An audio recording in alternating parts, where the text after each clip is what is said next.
Sabi nila, sa tuwing pinapatawad mo raw yung taong paulit-ulit kang sinasaktan, mas lalo daw siyang mawawala ng respeto sa relasyon ninyo. Para sa akin may point naman ito.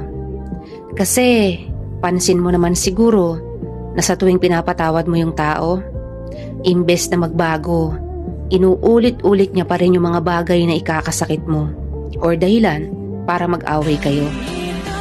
He or she will begin to ignore you kasi alam niyang hindi mo siya matitiis at alam niyang bibigyan mo siya ulit ng another chances. Hindi siya natatakot na mawala ka kasi alam niyang hindi mo naman kayang bumitaw sa relasyon ninyo. At alam mo ba kung bakit kanya ginaganyan? Kasi sinanay mo siya. Naging komportable siya sa mali dahil palagi mong pinapatawad at tinotolerate mo pa. Nawala na yung respeto sa'yo. Believe me, never be too much available for someone, otherwise you will lose your importance. Never let a person get comfortable disrespecting you.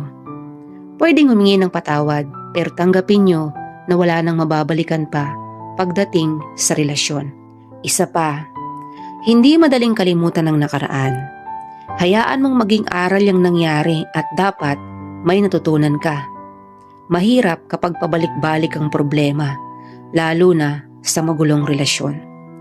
Treat your ex as an important but ordinary person, not as a friendship.